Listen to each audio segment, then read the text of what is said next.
नमस्कार, मैं हूँ आपके साथ कंचन मिश्रा। अपडेट मीडिया 24x7 में आप सभी का स्वागत है। अपडेट मीडिया 24x7 के समस्त परिवार की ओर से आप सभी को गणतंत्र दिवस की बहुत बहुत शुभकामनाएं। यह दिन हमारे देश की स्वतंत्रता, समानता और भाईचारे का प्रतीक है। 26 जनवरी 1950 को हमारा संविधान लागू हुआ था, जिसने हमें लोकतंत्र में अपने अधिकारों और कर्तव्यों का बोध कराया। हमें गर्व है कि हमारे संविधान ने हर नागरिक को समानता, स्वतंत्रता और न्याय का अधिकार दिया है। यह दिन भारत के संविधान लागू होने की याद में मनाया जाता है। भारत का संविधान 26 जनवरी 1950 को लागू हुआ था। इस दिन दिल्ली के राजपथ पर परेड और झांकियां निकाली जाती हैं। भारत के राष्ट्रपति तिरंगा फहराते हैं और 21 तोपों की सलामी दी जाती है। आओ झुककर सलाम करें उन्हें जिनके हिस्से में ये मुकाम आता है। खुशनसीब होता है वो खून जो देश के काम आता है। ना पूछो जमाने से कि क्या हमारी कहानी है, हमारी पहचान तो बस इतनी है कि हम सब हिंदुस्तानी हैं। ना जियो धर्म के नाम पर, ना मरो धर्म के नाम पर, इंसानियत ही है धर्म वतन का, बस जियो वतन के नाम पर। एक बार फिर से आप सभी को अपडेट मीडिया 24x7 के समस्त परिवार की ओर से गणतंत्र दिवस की बहुत। भारत का गणतंत्र दिवस 26 जनवरी को क्यों मनाया जाता है? जैसा कि आप जानते हैं कि गणतंत्र दिवस हमारा राष्ट्रीय पर्व है जो 26 जनवरी को मनाया जाता है। हर साल गणतंत्र दिवस के दिन भव्य परेड का योजना बनाया जाता है जो इंडिया गेट से राष्ट्रपति भवन तक होता है। इस परेड के दौरान थल सेना, वायुसेना और नौसेना के जवान शामिल होते हैं। इस परेड के दौरान तीन सेनाओं के प्रमुख राष्ट्रपति को सलामी देते हैं। यही नहीं, इस दिन तीन सेनाएं आधुनिक हथियारों का प्रदर्शन भी करती हैं जो राष्ट्रीय शक्ति का प्रतीक है। लेकिन आप जानते हैं कि गणतंत्र दिवस 26 जनवरी को ही क्यों मनाया जाता है? दरअसल 1950 ईस्वी में मुझे भारत सरकार अधिनियम को हटाकर भारत का संविधान लागू किया गया था। संविधान को लागू करने के लिए 26 जनवरी का दिन इसलिए चुना गया क्योंकि साल 1929 में दिसंबर में लाहौर में भारतीय राष्ट्रीय कांग्रेस का अधिवेशन पंडित जवाहरलाल नेहरू की अध्यक्षता में हुआ था। इस अधिवेशन में प्रस्ताव पारित कर इस बात की घोषणा की गई कि यदि अंग्रेज सरकार द्वारा 26 जनवरी 1930 तक भारत को स्वतंत्र देश का दर्जा नहीं दिया गया तो भारत को पूर्ण रूप से स्वतंत्र देश घोषित कर दिया जाएगा। जब अंग्रेज सरकार ने कुछ नहीं किया तब कांग्रेस ने 26 जनवरी 1930 को भारत को पूर्ण स्वराज घोषित कर दिया। 26 जनवरी 1950 के दिन सुबह 10:18 पर भारत एक गणतंत्र बना। इसके 6 मिनट बाद 10:24 पे राजेंद्र प्रसाद ने भारत के पहले राष्ट्रपति के रूप में शपथ ली। इस दिन पहली बार बतौर राष्ट्रपति डॉक्टर राजेंद्र प्रसाद बग्घी पर बैठकर राष्ट्रपति भवन से निकले थे। इस दिन पहली बार भारतीय सैन्य बल की सलामी ली। पहली बार उन्हें गॉर्ड ऑफ स्वामित्व दिया गया था। गणतंत्र दिवस के दिन भारत में राष्ट्रीय अवकाश भी घोषित किया जाता है। यह हमारे देश के लिए बेहद ही खास पर्व है। साथ ही यह हमारे लिए बेहद ही गर्व का विषय है कि हमारे राष्ट्र को एक गणराज्य के रूप में स्थापित हुए 76 वर्ष पूरे हो चुके हैं। देश की संप्रभुता और एकीकरण को दर्शाने वाला यह त्योहार हर भारतीय के मन में देशभक्ति की भावना का संचार करता है। 26 जनवरी 1950 21 तोपों की सलामी के साथ तिरंगा फहराते हुए राष्ट्रपति डॉक्टर राजेंद्र प्रसाद ने स्वतंत्र भारत का स्वनिर्मित संविधान लागू किया। भारत के नए युग की शुरुआत के साक्षी देशवासियों सहित सी गोपालाचारी, जवाहरलाल नेहरू, सरदार पटेल जैसे गणमान्य बने। मात्र 3 साल पहले आजादी की सुबह देखने वाले देश ने अपना संविधान बनाकर विश्व को अपनी संप्रभुता का परिचय दिया। हालांकि ये डगर इतनी आसान नहीं थी। इतिहास के पन्नों को टटोले तो मालूम होता है कि स्वराज के साथ ही अपने संविधान, हक और हुकूम की लड़ाई बेहद चुनौती भरी थी।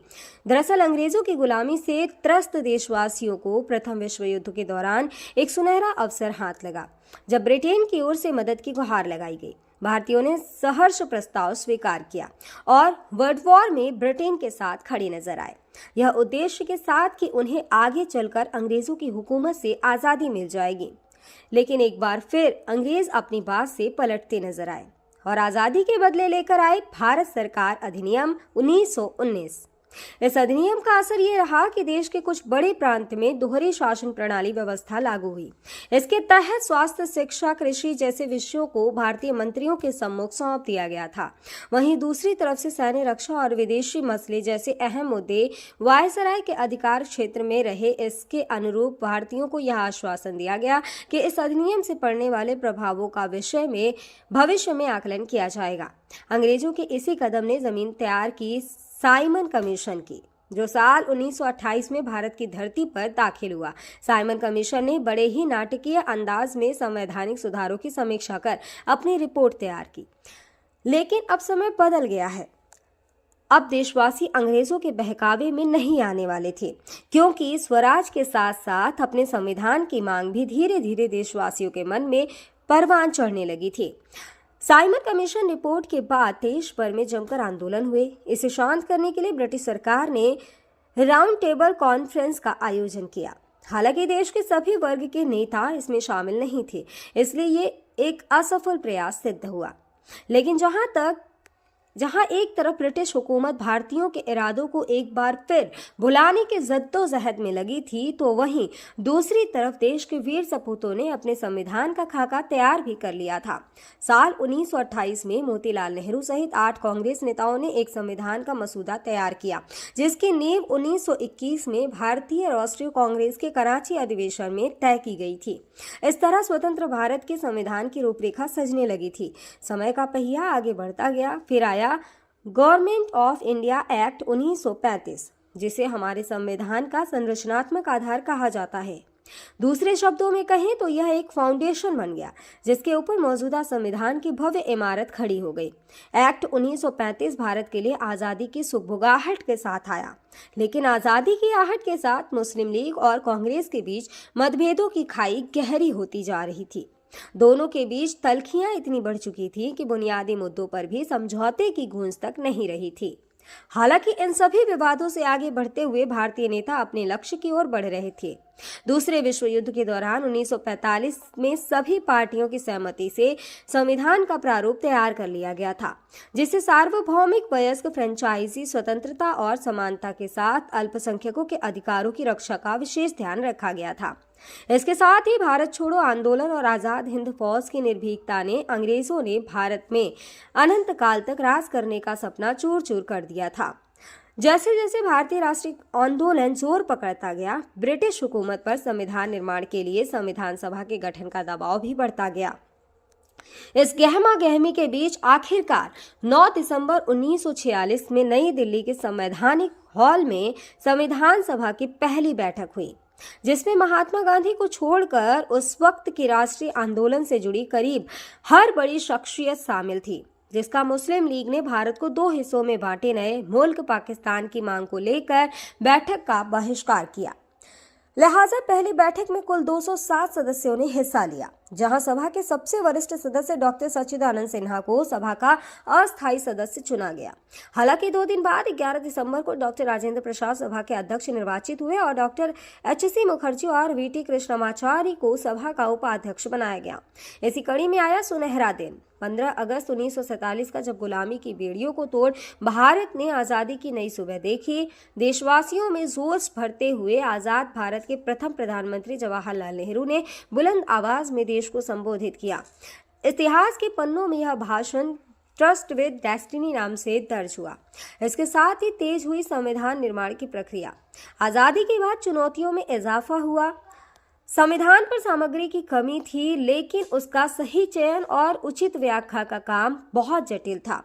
बी.एन. राव द्वारा तैयार किए गए संविधान के प्रारूप पर विचार विमर्श करने के लिए संविधान सभा 29 अगस्त 1947 को एक संकल्प पारित करके प्रारूप समिति का गठन किया। इसके अध्यक्ष के रूप में डॉक्टर भीमराव अंबेडकर को चुना गया। इस समिति में अंबेडकर के अलावा 6 और सदस्य थे।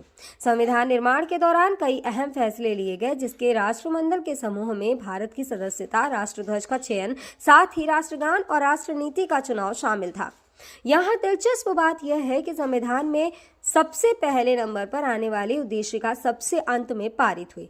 संविधान अगर राजनीतिक असंवैधानिक दस्तावेज है, तो प्रियम्बल एक ग्रंथ को दार्शनिक नजरिया प्रदान करती है। डॉक्टर भीमराव अंबेडकर की अगुवाई में संविधान निर्माताओं ने 60 देशों के संविधानों का अध्ययन किया। 4 नवंबर 1948 को संविधान का अंतिम प्रारूप पेश किया। संविधान तैयार करने के बाद मुश्किल खड़ी हुई कि इसे सुंदर अक्षरों में पिरोकर कैसे संजोया जाए। इस उधेड़-बुन के बीच प्रेम बिहारी नारायण रायजादा का नाम सामने आया, जो कि अपने दौर के सबसे विख्यात कैलीग्राफर थे। उसके बाद भारत का संविधान प्रेम बिहारी नारायण रायजादा सुलेख फॉन्ट में लिखा गया। उसके प्रत्येक पृष्ठ को नंदलाल बोस के मार्गदर्शन में शांति निकेतन के कलाकारों द्वारा अलंकृत किया गया। इस तरह कुल 2 साल 11 महीने और 18 दिनों में विश्व के सबसे बड़े लोकतंत्र का स्वनिर्मित संविधान बनकर तैयार हुआ। आधिकारिक तौर पर 26 नवंबर 1949 को संविधान को पारित किया गया, जिस पर संविधान समिति के 15 महिलाओं सहित 284 सदस्यों ने हस्ताक्षर किए। वहीं संविधान लागू करने के लिए 26 नवंबर को चुना गया, क्योंकि 26 जनवरी 1930 को भारतीय कांग्रेस के लाहौर अधिवेशन में पूर्ण स्वराज का प्रस्ताव रखा गया था। इतिहास में इसे प्रथम स्वतंत्रता दिवस के रूप में भी जाना जाता है। यही कारण है संविधान लागू करने के लिए भारत के प्रथम स्वतंत्रता दिवस यानी 26 जनवरी को चुना गया। 26 जनवरी 1950 दिल्ली की सर्दी को देशभक्ति मात दे रही थी, जब राजगोपालाचारी ने अपने शब्दों में भारत को संप्रभु लोकतांत्रिक गणतंत्र घोषित किया। इसके बाद डॉक्टर राजेंद्र प्रसाद को भारत के पहले राष्ट्रपति की शपथ दिलाई गई। उसके बाद सार्वजनिक समारोह की शुरुआत हुई, जिसमें राष्ट्रपति डॉक्टर राजेंद्र प्रसाद और मुख्य अतिथि इंडोनेशिया के अध्यक्ष सुकर्नो हुए और मुख्य अतिथि इंडोनेशिया के अध्यक्ष सुकर्नो भी शामिल हुए। इसी तरह दिनांक 26 जनवरी 1950 इतिहास के पन्नों में स्वर्णिम अक्षरों में दर्ज हो गया। ग्राम बोहरा ब्लॉक कोंच जनपद जालौन प्रधान कुसुमलता और प्रतिनिधि राम बिहारी की ओर से समस्त गांव वासियों, नगर वासियों और देशवासियों को गणतंत्र दिवस की बहुत बहुत शुभकामनाएं। और साथ ही भारत में एक और बीमारी ने दस्तक दे दी है। ये बीमारी है HMPV। चीन के बाद अब भारत में भी HMPV ने दस्तक दे दी है। भारत में HMPV के 2 केसेस मिले हैं, जिसके बाद लोगों के मन में डर और सवाल पैदा हो गए हैं। सवाल ये कि HMPV वायरस क्या है, HMPV वायरस के लक्षण क्या है, HMPV वायरस से कैसे करें बचाव, और क्या HMPV कोई नया वायरस है? अगर आपके मन में भी ये सवाल है तो यहाँ आपको हर सवाल के जवाब मिल जाएंगे। चीन में ह्यूमन मेटान्यूमो वायरस की वजह से वायरल बुखार श्वसन संक्रमण के बड़े मामले सामने आ रहे हैं। कर्नाटक में 2 मामले सामने आए हैं, जिनमें बेंगलुरु में भी 8 महीने की बच्ची में इस वायरस के संक्रमण का मामला सामने आया है। अब सवाल ये है कि आखिर HMPV क्या है? HMPV यानी ह्यूमन मेटान्यूमो वायरस एक श्वसन वायरस है जो फ्लू जैसे लक्षण पैदा करता है। अब निचले और ऊपरी श्वसन संक्रमण जैसे सर्दी का कारण बनता है। यह एक मौसमी बीमारी है जो आमतौर पर सर्दियों और शुरुआती वसंत में होती है, जो RSV यानी रेस्पिरेटरी सिंसिटियल वायरस और फ्लू के समान होते हैं। इससे बचाव के लिए HMPV आमतौर पर बच्चों में ही डिटेक्ट होता है। सभी फ्लू सैंपल में से 0.7 फीसद में HMPV होते हैं।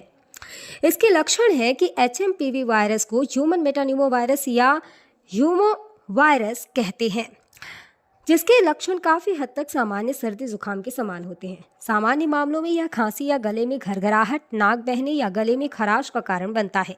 छोटे बच्चों या बुजुर्गों में HMPV का संक्रमण गंभीर हो सकता है। कमज़ोर ह्यूमन सिस्टम वाले लोगों में भी ये वायरस गंभीर बीमारी का कारण बन सकता है। कहा जा रहा है कि इस वायरस से संक्रमित मरीजों में सांस लेने में दिक्कत और फ्लू जैसे लक्षण दिखाई दे रहे हैं। इसके इलाज के लिए ज़रूरी है कि इसमें सबसे ज़रूरी होता है कि अगर आपको HMPV के होने का संदेह होता है या इस तरह के कोई लक्षण आपको नज़र आते हैं तो बिना डॉक्टर के सलाह के कोई भी एंटीवायरल दवाओं का इस्तेमाल ना करें। सांस की बीमारी से जुड़े एक्सपर्ट ने लोगों को मानव मेटान्यूमो वायरस से लड़ने के लिए एंटीवायरल दवाओं का आंख बंद कर उपयोग न करने की सलाह दी है। ऐसे में सावधानी बरतें और बिना डॉक्टर के सलाह के कोई भी दवा न लें। फिलहाल इसका कोई टीका अब तक नहीं है। इसके लक्षण जैसा हम पहले ही बता चुके हैं कि सर्दी जुकाम होते हैं। 2023 में England, Britain, Finland, Australia, Canada, America और चीन में HMPV का पता चला था।